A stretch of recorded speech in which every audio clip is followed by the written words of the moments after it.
Dan siluman ular ini mengatakan kalau misalnya oke, kamu bisa melanjutkan proyek tersebut, bisa lancar asal dengan cara menukarkan atau menumbalkan nyawa manusia.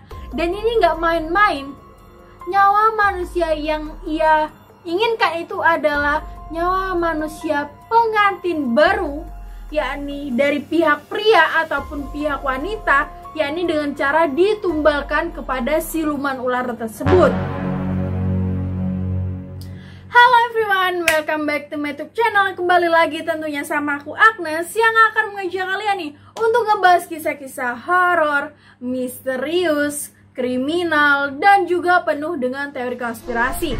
Gimana nih hari kalian hari ini? Semoga semuanya berjalan dengan lancar ya, walaupun masih diberlakukannya sistem PPKM darurat.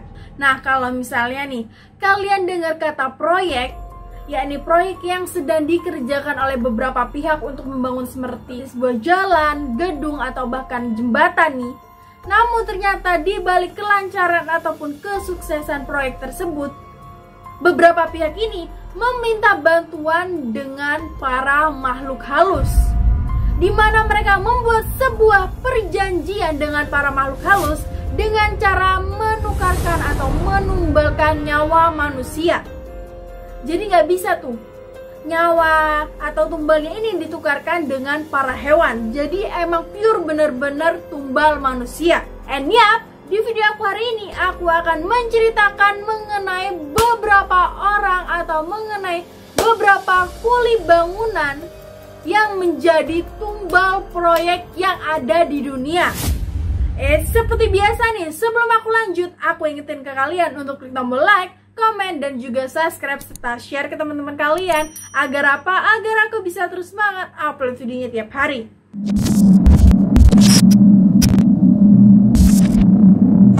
Yang pertama datang dari negara kita sendiri, yakni Indonesia. Ya, aku mulai dari negara kita sendiri, Indonesia. Karena apa? Karena beberapa orang yang ada di Indonesia ini mempercayai kalau misalnya proyek-proyek yang dikerjakan atau ada di Indonesia ini itu juga ada campur tangannya dengan para makhluk halus. Ya sama sih dengan cara menumbalkan nyawa, yakni ya kurang lebih di antaranya itu adalah nyawa anak-anak ataupun orang dewasa. Karena ini mereka mempercayai kalau misalnya kesuksesan ataupun kelancaran dari sebuah proyek itu juga bisa mereka peroleh ini berdasarkan bantuan dari para makhluk gaib. Dan datang dari Indonesia sendiri, yakni Jembatan Cirahong, yakni penghubung rel kereta api antara Tasikmalaya dan juga Kabupaten Ciamis.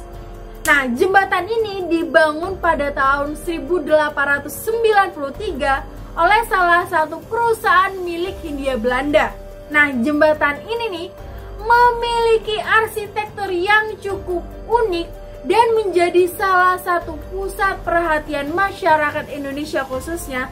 Karena apa? Karena konstruksi bajanya yang sangat bagus dan juga itu kayak bertingkat gitu loh. Dimana ada rusuk plat itu untuk bagian lalu lintas bawah, sedangkan rusuk kontinu itu untuk bagian lalu lintas atas. Dan kalau misalnya kalian bisa tahu tuh gambarannya ataupun cuplikan videonya nih mengenai jembatan ini, itu bener-bener kayak kalian ini bener-bener bagus banget, indah banget. Itu bener-bener arsitekturnya tuh bener-bener detail, bagus. Ya intinya kayak wah gitulah. Jadi tuh awal mulanya beberapa pihak Hindia Belanda ini sebelum mereka ini melakukan atau mengerjakan proyek jembatan ini, mereka ini kayak ingin konsultasi sebentar lah, ingin konsultasi dulu kepada sesepuh setempat. Dimana pada saat mereka ini mendatangi sesepuh tersebut yang bernama Sukasna, mereka ini bertanya gimana misalnya apakah ke depannya proyek yang sedang mereka ingin lanjutkan atau kerjakan ini berjalan dengan lancar. Langsunglah refleksi Sukasna ini mengatakan kalau misalnya proyek yang sedang kamu kerjakan ini tidak akan berjalan dengan lancar atau bahkan tidak berhasil sama sekali. Karena apa? Karena adanya gangguan-gangguan dari para makhluk halus. Nah, mendengar perkataan tersebut, para pihak Hindia Belanda ini nih merasa kayak agak-agak nggak percaya gitulah mengenai hal-hal yang dikatakan oleh si Sukasna ini. Mereka akhirnya bergegas pergi dan meninggalkan sesepuh tersebut. Namun nih pada saat mereka ini melanjutkan gitu ya pekerjaan mengenai pembangunan proyek jembatan rel kereta api ini, para pekerjanya ini itu kayak sering kali gitu ya mengalami beberapa kendala yang emang itu udah di luar nalar manusia pada umumnya. Dimana ada banyak banget gangguan-gangguan yang emang kayaknya bukan manusia yang bisa ngelakuin, tapi kayak mungkin gangguan dari para makhluk halus ya. Karena apa? Sempat tuh sungai yang ada di bawah jembatan tersebut itu tiba-tiba mengalami kayak seperti banjir bandang gitu ya, padahal sedang tidak ada turun hujan deras. Dimana karena adanya banjir bandang tersebut akhirnya mengganggulah atau merusaklah pondasi-pondasi yang sedang dilakukan oleh si proyek tersebut. Nah, karena beberapa pihak Hindia Belanda ini udah merasa capek gitu ya kan, karena sedang melakukan proses proyek tersebut mengalami kendala-kendala yang aneh terus menerus, akhirnya mereka bergegaslah untuk mengunjungi sesepuh yang sebelumnya, yaitu Sukrasna. Dimana Sukrasna ini langsung otomatis kayak ingin berinteraksi gitu ya dengan dunia lain atau bahkan penghuni si jembatan atau sungai ini, itu ingin bertanya gimana kok bisa sih kamu ini, mau kamu nih intinya apa gitu, kenapa mengganggu proyek yang sedang dikerjakan oleh pihak proyek Hindia Belanda ini. Dan ternyata makhluk goib atau penjaga dari jembatan tersebut adalah siluman ular. Nah, mereka ini mengatakan kalau misalnya mereka ini terganggu dengan adanya proyek yang sedang dikerjakan oleh pihak Hindia Belanda ini. Dan Sukrasna ini nanya, gimana caranya agar mereka tetap melanjutkan proyek tersebut dan lancar lainnya. Mereka ini gak ada gangguan sama sekali karena mereka ini emang benar-benar ingin membuat proyek tersebut hingga sukses. Dan siluman ular ini mengatakan kalau misalnya oke, kamu bisa melanjutkan proyek tersebut, bisa lancar asal dengan cara menukarkan atau menumbalkan nyawa manusia. Dan ini nggak main-main. Nyawa manusia yang ia inginkan itu adalah nyawa manusia pengantin baru, yakni dari pihak pria ataupun pihak wanita, yakni dengan cara ditumbalkan kepada siluman ular tersebut. Dan mendengar pernyataan tersebut, gak tahu nih, kebetulan juga ada salah satu kuli bangunan atau salah satu pekerja proyek yang sedang ingin melakukan pernikahan. Nah, akhirnya para pihak Hindia Belanda ini kayak ingin merencanakan niat jahatnya nih ya kan, untuk menculik pengantin baru tersebut yang tak lain adalah karyawannya sendiri. Udahnya nih kan, mereka ini melangsungkan pernikahan, dan setelah melangsungkan pernikahan ada dua seperti pengawal Belanda ini yang udah emang disuruh oleh kepala pihak Belanda ini, itu tuh kayak datang gitu ya kan, dan memberitahu kalau misalnya mereka ini diundang oleh kepala proyeknya si pekerja ini untuk kayak ingin datang, ingin apa? Karena ingin diberi hadiah karena mereka telah melangsungkan pernikahan. Nah, mendengar kabar tersebut mereka nih seneng dong, kayak kok baik banget sih ini kepalanya sampai dengan niat banget buat ngasih sebuah hadiah yang padahal mereka ini akan dijadikan tumbal. Nah, mereka ini diajaklah ke sebuah tempat yang tak lain adalah seperti kayak dekat lubang pondasi yang isinya itu buat taruh-taruh semen gitu lah. Mereka tuh dibawa ke situ, dimana itu di dekat area sungai gitu. Para pihak Belanda ini sudah menyiapkan sebelum-sebelumnya ini udah menyiapkan kayak sejenis sesajen untuk melakukan ritual. Dan alhasil setelah pengantin tiba nih ya di daerah tersebut, tiba-tiba kedua pasangan ini langsung dibekap itu mulutnya oleh apa sih seperti kayak sarung tangan atau sejenis kain, yang mereka ini langsung jatuh pingsan dan langsung diikat semua tubuhnya nih dan dijatuhkan ke dalam lubang pondasi yang sudah disediakan.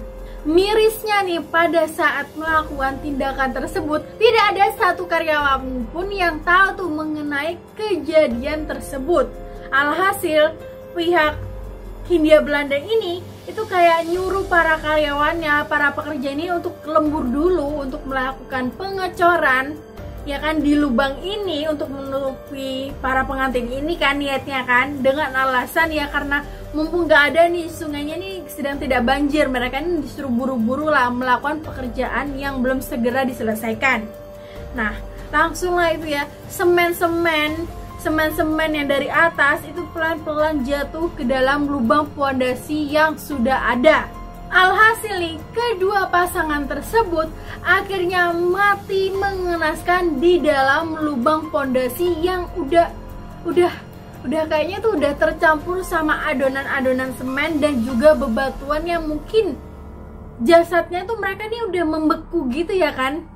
Dan sayangnya nih ya, para pekerja tuh gak tahu kalau misalnya di dalam sana ada kedua pengantin.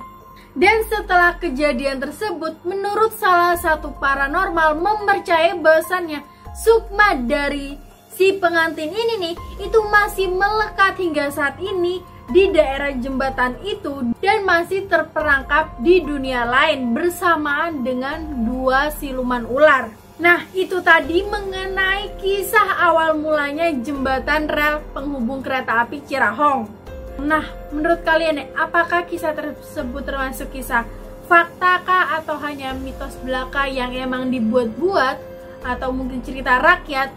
Kalian bisa dong tinggalin komentar di bawah, atau mungkin nih para masyarakat Tasikmalaya khususnya yang sedang lagi nonton nih, kalian juga bisa ceritain dikit kalau misalnya kalian tahu di komentar di bawah. Yang kedua datang dari negara Siberia. Nah menurut pengakuan dari masyarakat Siberia pada masa itu, mereka ini mempercayai bahwasannya dengan cara menumbalkan nyawa-nyawa manusia untuk membangun sebuah bangunan ataupun bahkan sebuah rumah, itu tuh bangunan-bangunan ataupun rumah yang sedang mereka kerjakan ini akan menjadi bangunan-bangunan yang kokoh, yang megah, intinya tuh kayak tahan lama gitulah. Dan menurut mereka, semakin mereka ini membangun sebuah rumah semakin bagus, semakin tinggi, semakin besar, itu juga membutuhkan tumbal-tumbal manusia yang cukup banyak.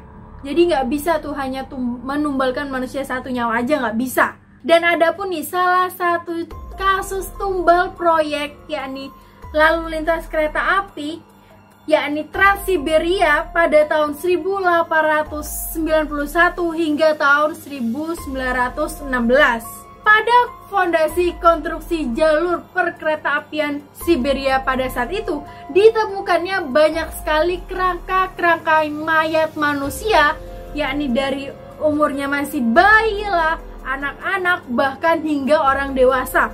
Dan itu nggak main-main, nggak cuma 5 kerangka aja, melainkan bisa puluhan ribu. Dimana dipercayai bahwasannya kerangka-kerangka mayat yang ditemukan itu berasal dari hasil tumbal untuk melancarkan proses proyek jalur antara perkeretaapian antara Rusia dan juga jalur Cina. Jadi kayak kerangka-kerangka mayat yang ditemukan itu berasal dari tumbal untuk membangun kelancaran sebuah jalur perkeretaapian Siberia ini. Dan menurut data yang ada nih, pada masa itu ada sekitar 2000 bayi yang dijual, emang sengaja dijual kepada pihak Rusia untuk emang dijadikan tumbal. Dan bayi-bayi yang dijual, yang diperoleh itu hasil dari para masyarakat kaum bawah atau masyarakat yang kekurangan finansial pada masa itu, yang emang sengaja menjual bayi-bayinya dan dikubur hidup-hidup di bawah fondasi jalur perkeretaan kereta api. Jadi kayak mereka ini emang sengaja menjual bayi-bayinya karena emang udah gak kuat gitu buat ngurus bayi-bayinya ini, yes. Karena kekurangan ekonomi, gimana mereka bisa ngasih makan atau bisa ngasih kehidupan yang layak untuk bayi-bayinya ini, sedangkan untuk kehidupannya sendiri aja mereka ini nggak bisa. Akhirnya mereka menjualnya kepada pihak Rusia. Oke teman-teman, itu tadi mengenai cerita-cerita orang-orang yang menjadi tumbal sebuah proyek.